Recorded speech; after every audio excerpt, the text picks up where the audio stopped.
I'm going to get it. I'm going to get it. I'm going to get it. Where'd it go?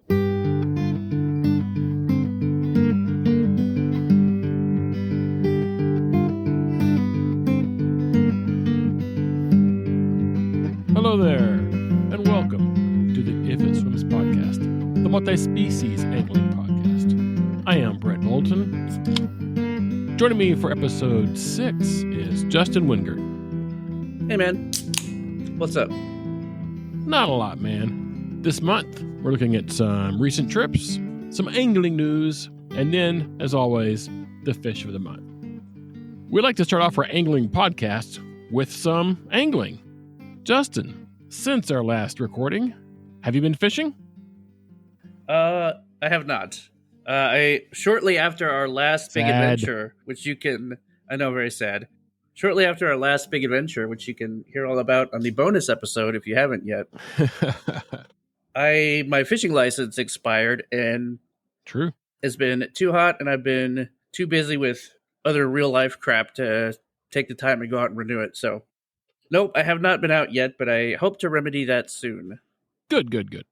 So, I have, but it's been weird. Yeah, I heard you did some interesting angling. There's been several of them. They've all been about the same and very, very, very weird. Yeah. I've had this dumb idea for several years to try and catch 100 sunfish in an hour. It is a fun idea. Yeah. So I'm going to ease my way into that at 60 in an hour, the 60 for 60. So for the past few weeks, I've been scouting some locations where this might be possible. I've got a couple lined up, and sunfish are weird. I'll explain more in a bit. Yeah, I want to know. I spent a couple hours at a small... Yeah, you want to know what I mean by weird, right? Yeah, I do. Yeah. I spent a couple hours at a pond over west of Fort Worth. I was fishing for carp. Or actually, to be honest, I was hoping to catch a goldfish because I've not caught one yet. Oh, I've caught a goldfish. I know, and I'm envious, believe me. And this pond is, I guarantee there's goldfish in it. So while I had the carp rod out, I caught about 50 bluegill in about 2 hours. And I was not fishing hard for them. That's a lot of bluegill. It's ridiculous. I think that's a place I could do 60 and 60. I would imagine so. The other place is just off the edge of Dallas. I tried that spot. I spent about 30 minutes there, and I caught about 40 green sunfish. That's a lot, too. I know. Green sunfish almost seem like the best sunfish species to target for that. Because they're so aggressive, and they're voracious. And I can catch tiny ones that still have a mouth large enough to get a hook. Yeah, they practically have they're the miniature version of the largemouth. Yeah, and which warmouth I know are also sunfish. True, warmouth also have big mouths. Yeah, but I'm not going to get 60 warmouth in an hour. No, or 60 largemouth. Probably not. Maybe if they were schooling. Maybe if they were, they don't school that long in my world. Not usually. So as I said earlier, they're weird, right? Mm-hmm. What I mean is, it's weird to me how in these small bodies of water, one body is all green sunfish. Yes. The next one is all bluegill. I know what you mean. And the next one is all longear. Very strange. And I'm sure it has to do with the isolation and just whatever species was in there when it was dammed up or whatever. Mm-hmm. But it's really weird. You know, at lakes and rivers, you get everything as normal. It's just those little ponds are strange to me. Yeah, I have noticed the same thing. There's a couple of ponds near here that I used to fish back before they built some local neighborhood developments and stuff and closed them off and made them residents only. Sure. But they were basically, you would catch one of three species. You catch a largemouth, a green sunfish, or a bullhead in one. And the other one was a largemouth, a bullhead, or a bluegill. Yeah, bizarre. They both had really big green... The green sunfish pond had really big green sunfish, and the bluegill pond had really big bluegill. Weird. But and really tiny bullhead. No long ear to speak of, right? No, not that I ever caught anyway. Isn't that strange? It is pretty weird, yeah. I'm sure it's just isolation, you know. Most likely. But it is weird to me. Yeah. Mm-hmm. So as far as the 60 for 60, right now the biggest delay is in rebaiting. and holding a little jar of bait in my pocket or whatever, and that's taking too long. But I've got a plan, Yeah, that makes sense. and I'm stealing an idea from surf fishing. What's that? That makes perfect sense, right? I'm mounting a little tray, like on a tripod, right in front of me, at just the right height, so I can grab and filling it with bait, so I can just grab one and go. Right, much faster. That's not even. I mean, I obviously I'm sure it is associated with surf fishing, but for me, that sounds almost like European style fishing. Oh, you're they have right. Just, like, the you're big right. tray set up, and they're going for it when they're catching like brim after brim or whatever. It is kind of the same thing as the methods used for pole fishing. For yeah, that's what I was thinking of. Or tench. Tench, yeah. What? That was a good one, wasn't it? Barble. So anyway, no crazy cool fish, but certainly fish, a lot of them. And that 60 for 60 is getting close. Maybe bonus episode while that is happening. That could be cool. I like dumb ideas, and that sounds like one. So now let's talk some fishing news. I'll go first this month, starting with a Connecticut record. From the Connecticut Fish and Wildlife Facebook page, an angler recently broke a Connecticut state record fish, common carp. Brian Santos recently caught a new record, common, 45 pounds and 5 ounces. It's a big fish.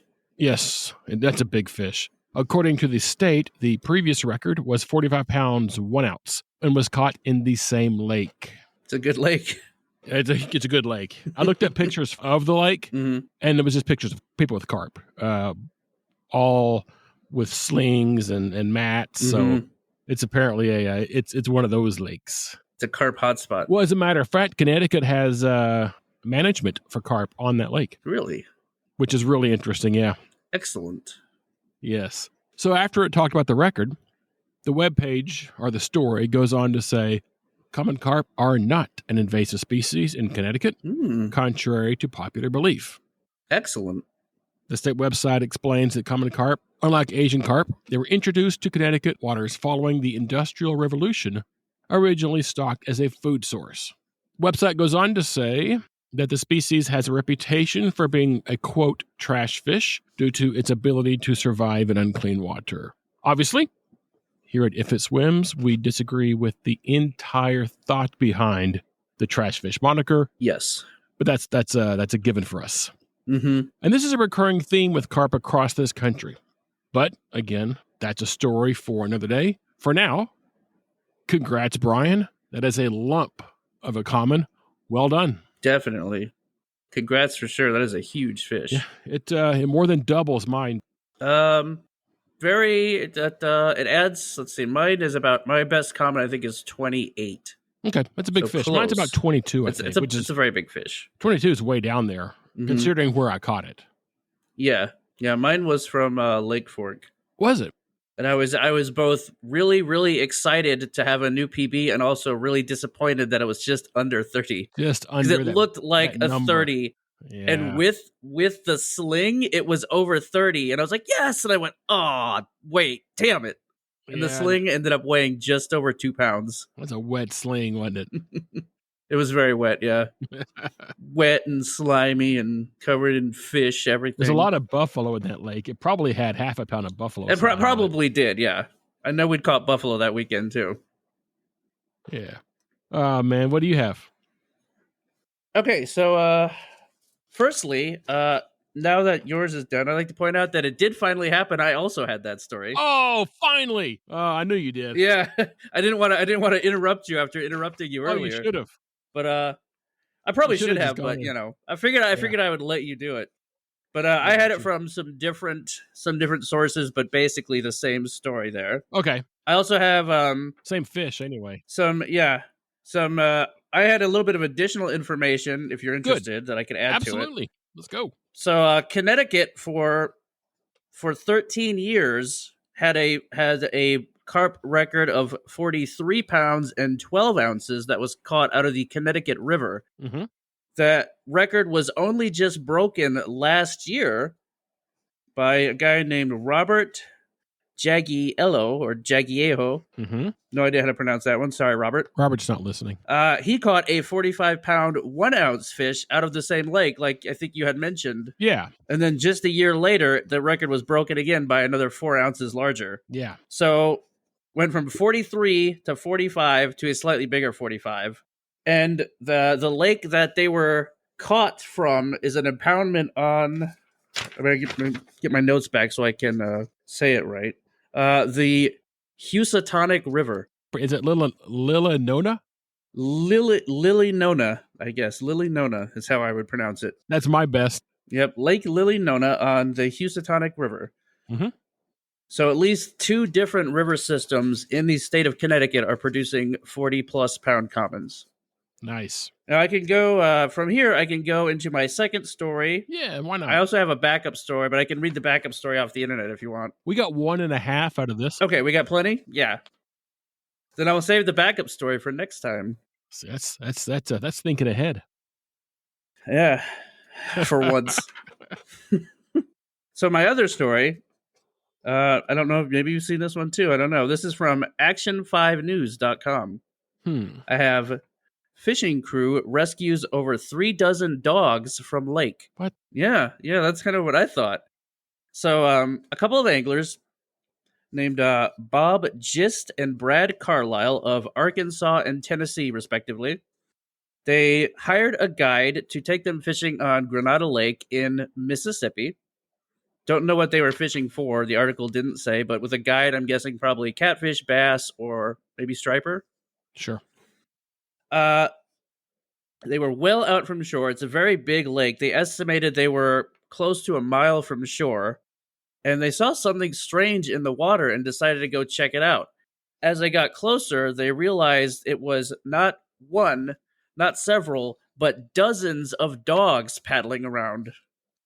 All of the dogs had like expensive looking radio collars, and they had all been marked with white paint. They had no idea what the dogs were doing in the water, how they got out there, who they belonged to, but they were all clearly in distress, so they started trolling around to each dog and basically pulling them up, putting them on the boat until they were so overloaded they could not fit any more dogs. They went all the way back to shore, put all the dogs on the shore, and then fired up the engine again, went all the way back out to where they'd found them originally and rescued the rest of them. Took them back into shore, eventually made contact with a group of hunters.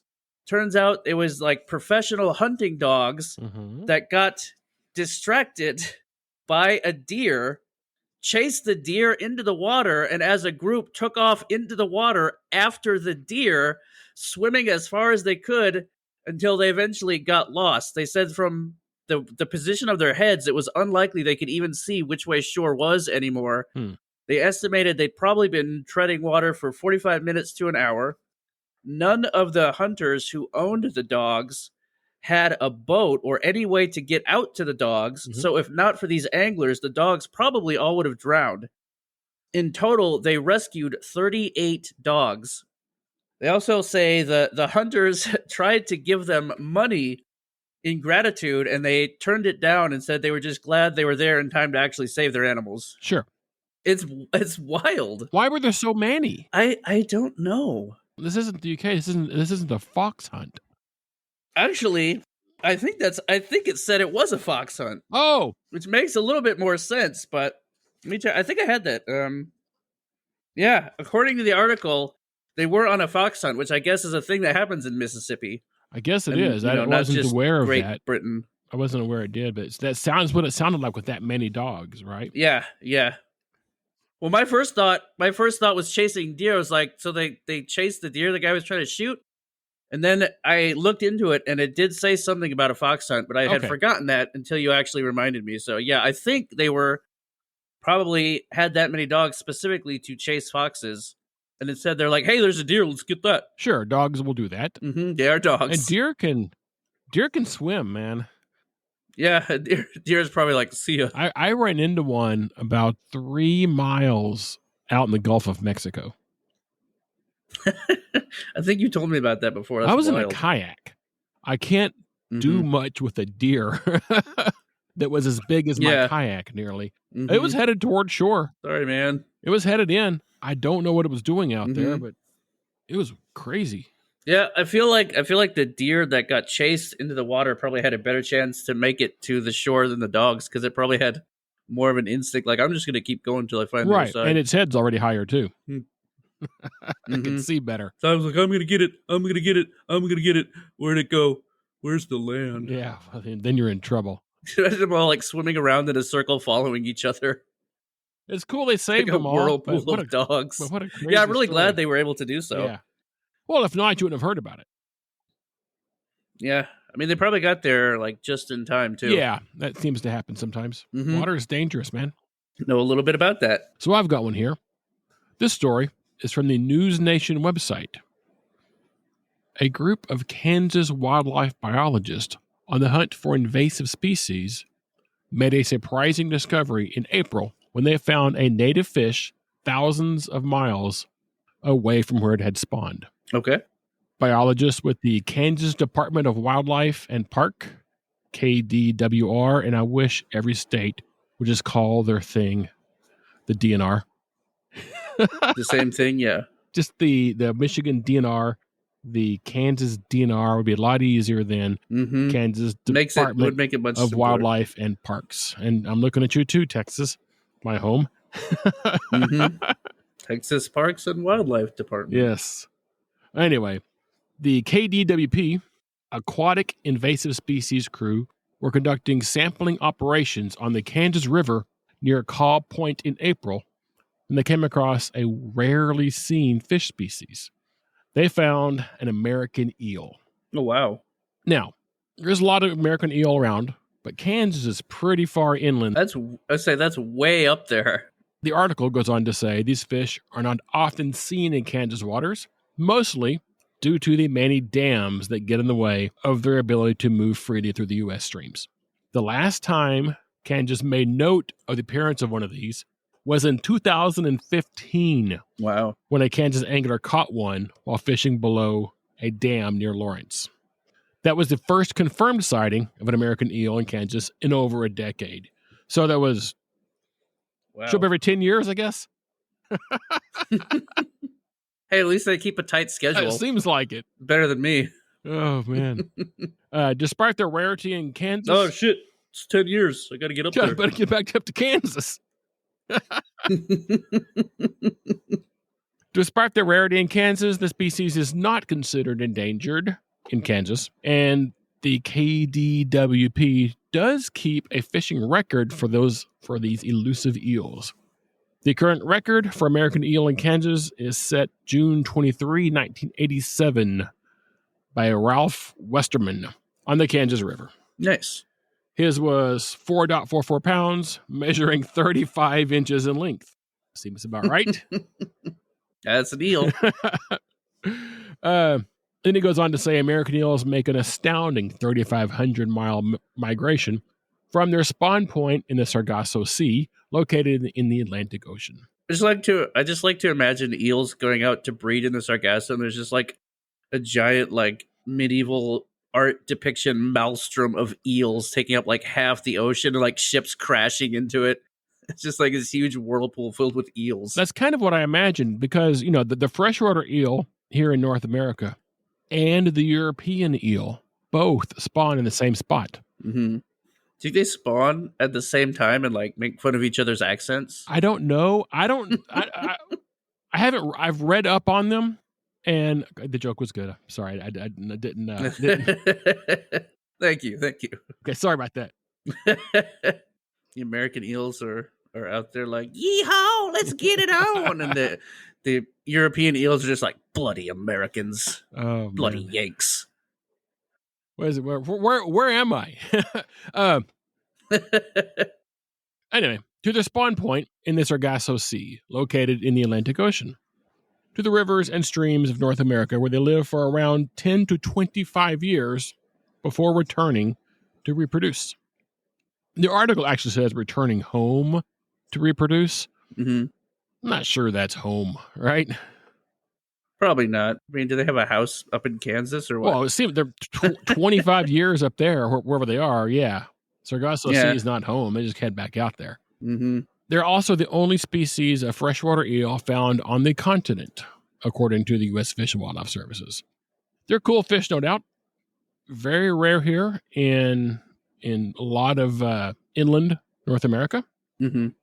Pretty rare here in North Texas, where I am. You've caught one, right? I have not caught one. I thought you caught one. I have a relative who caught I one. thought you caught one at night in a pond with your girlfriend present. Oh, that's correct. I never landed it though. Oh, okay. You just saw it and said, it might be an eel. It might be a snake. That was a long time ago, but now that you mention it, because I think that led to a whole conversation where you were telling me about like they had stocked some weird fish in there or something. Anyways, out in Plano, Huh. they had like a fisheries program, like an advanced like fisheries program at the high school. Really? And I think kind of like that other pond we know, like when they like, hey, we raised this, so we put it in Right. this pond. Interesting. But there is a chance that it was a snake and not an eel, but I'm pretty sure it was an eel because I could have sworn I saw fins, but it was at night. It was at night. Without landing it, I can't swear for sure that I caught an eel. Fair enough. I'm pretty sure if I hooked an eel at night and lost it at shore, I'd probably I did lose it right at shore. Plenty okay with that because it might have been a snake. Yeah, I think that was my thought at the time was, holy crap, I think that was an eel or a snake. Right. It's a pond. It's probably a snake. I was like, well, they do have a weird Interesting. fisheries program here. Right. But I thought I had seen like fins and slime and stuff, but in the dark, Sure. who can tell? I've only caught one. That was down in the Atchafalaya swamp fishing with Kush. The what now? Atchafalaya swamp Okay. in Louisiana. Am I saying that wrong? That's I thought. Yeah. No. I'm sure you're probably saying it right. Oh, okay. Okay. It's just it's a mouthful. Atchafalaya? Sounds very Louisiana. It does sound very Louisiana. Fishing with cut shad for little catfish or whatever, and up pops an American eel, and it was a weird fight. I'll give you that. I can imagine. They don't do much except for sort of curl into balls and freak out. That's kind of what this eel and or snake did, that in my memory. So maybe it was an eel. I've never hooked a snake. I'm sure they do exactly the same thing though. Probably, yeah. Oh man, that's cool. I remember I got it to the surface right by the shore, and it was just sort of like curled up into a ball of thrashy, skinny, tentacle-looking stuff. Eel looking. And then it popped off the hook. Snake looking. Yeah. Snake eel looking. Yep. I didn't, I know that they don't really bite and they're okay to hold. I didn't. I kind of just unhooked him and dropped him back in the water because it was a lot going on. Yeah. There was it's just a lot of eel. It's a lot of eel. It was cool though. That is cool. I need to catch one in Texas for my 100 species. I would love to officially catch one. Well, I've got pictures of that one. You've seen them, right? Yep. Because if not, I'll send it right now. I have seen it. Yeah. Yeah. I would love to catch one and get a picture. Yeah, of it. I know where to get them. I mean, I just got to head further south and find the last stop before of a dam, of a river, basically, right? Or I guess the first stop if you're an eel. True. And now it's time for the fish of the month. You're encouraged to play along. Is it the tiger trout? It is not the tiger trout. Fish was in last month's episode, wasn't it? Yeah. Nice. I just listened to it today, finally. That's what made me think of it. Nice. Our fish of the month this month has a native range that extends from northern Norway and White Sea tributaries in Russia to the Atlas Mountains in North Africa. The western limit of their native range is Iceland, the North Atlantic, while the eastern limit are Afghanistan and Pakistan. Any guesses? Yeah, I got nothing. Yeah, I know. I was kidding. The tiger trout. They have, however, been widely introduced around the planet, including North and South America, Australia, Asia, and South and East Africa. These introductions have established self-sustaining, quote, wild populations in many introduced countries.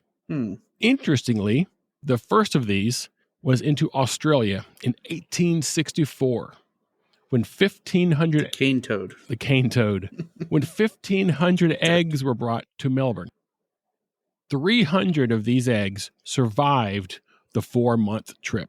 Wow. Yeah.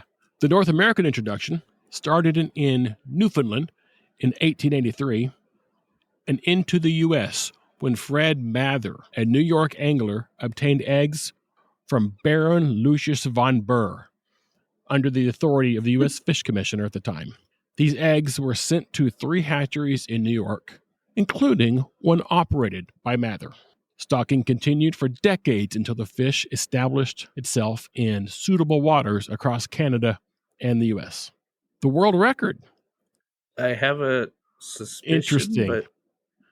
Interesting. It's early and cool. The world record is 44 pounds, 5 ounces from New Zealand in 2020. Yeah, probably not then. They are one of 51 species in their genus. Their family consists of 11 genera and over 220 species across the globe. That's a lot. Well, I was starting to wonder if it was going to be common carp, but the record's bigger than that. Mm-hmm. But I was thinking of European fish that have been introduced everywhere. Right. And were brought here as a food fish. So yeah. now I don't know again. All right. Let's go to the nicknames. Usually, this is the best part. And while this fish has plenty, it gets real obvious real fast with these. You ready for them? Let's hear them. Brownie, German brown, European brown, sea trout, river trout, bull trout, the Von Burr trout. The Von Burr trout. Well, that was the guy that, yeah. Mm-hmm. The Loch Levin trout, the German trout, and then it gets worse. The German brown trout, the... Yeah, I was going to say, I think I know. Yeah. So you have it? I think so. What do you have? Is it the brown trout? It is the brown trout. Go figure. Hooray. Yeah, these nicknames are way too easy, but that is a crazy original range, isn't it? It is, yeah. I honestly had no idea that those were found in so many places around the world, let alone that they had been introduced everywhere. In most of them. They've been introduced everywhere, haven't they? Yeah.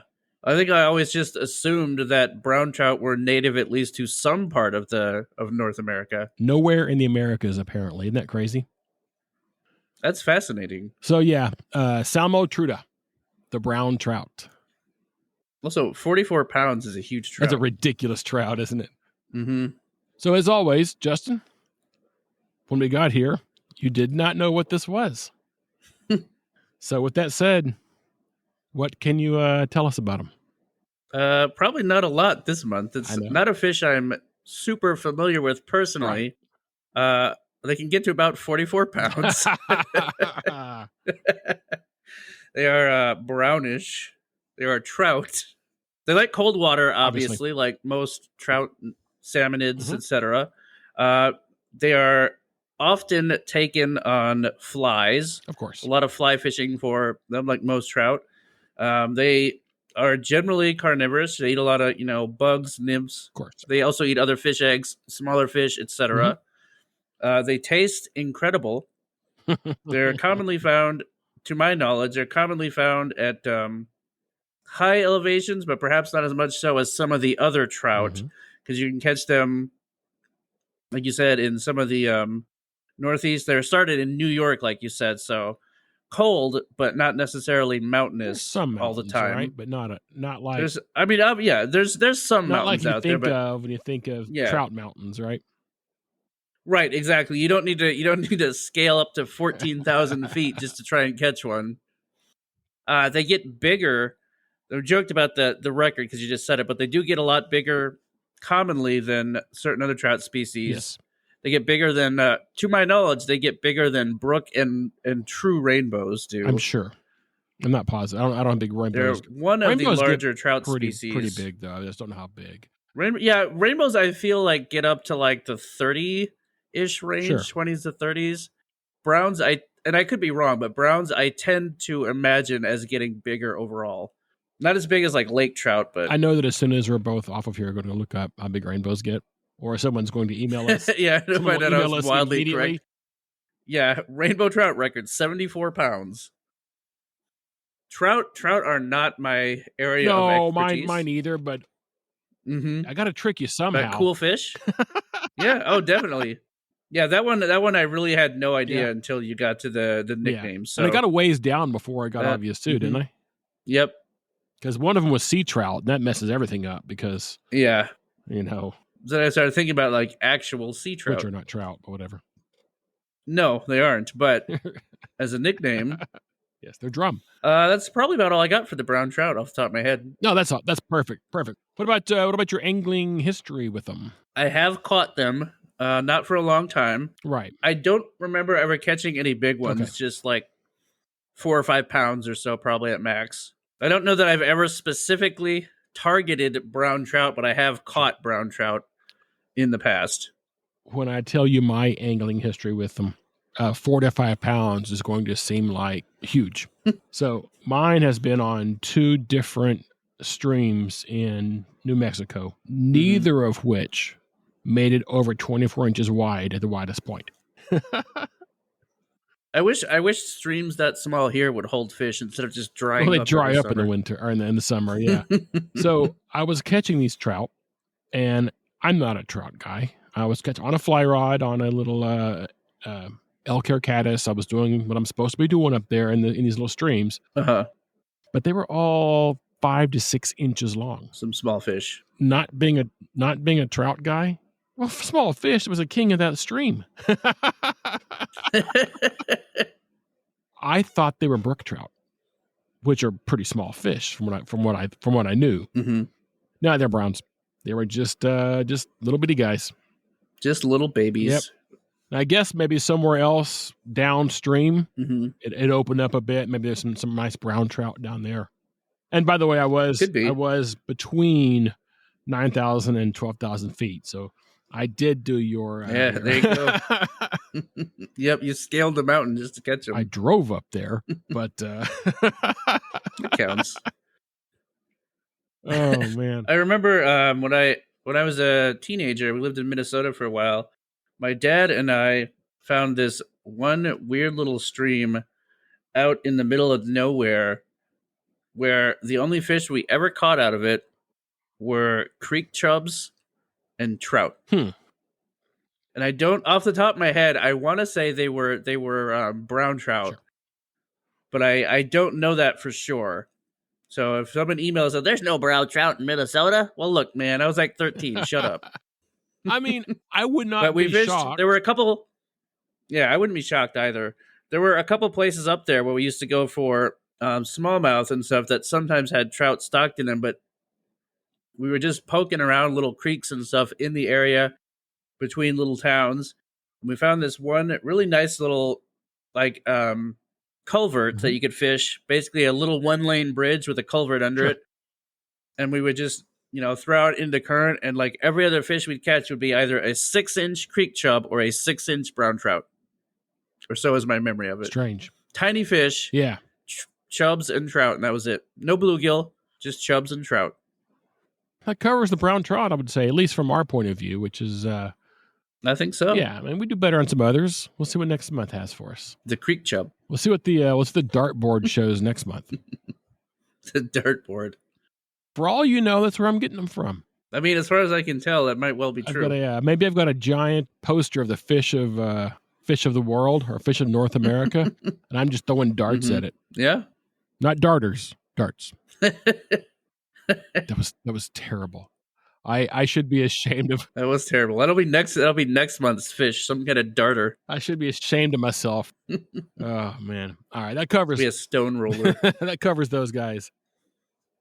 Over the next few weeks, send us your brown trout pics and stories to FOTM@ifitswims.com. Pics may make it to the webpage, and stories may be read here. Before we head out today, Justin, you have anything else for us? No, I think that's about it today. Awesome. So, thanks for hanging out with us this month, folks. Please subscribe. And if you find any of this entertaining, interesting, or funny, spread the word. We are on the web at ifitswims.com and on Instagram at if_it_swims. All links to find us are available in the show notes, along with links to items covered this month. Our music was written for us by Dallas artist Jeff Hewitt. Join us again next month, and as always, we will see you out there.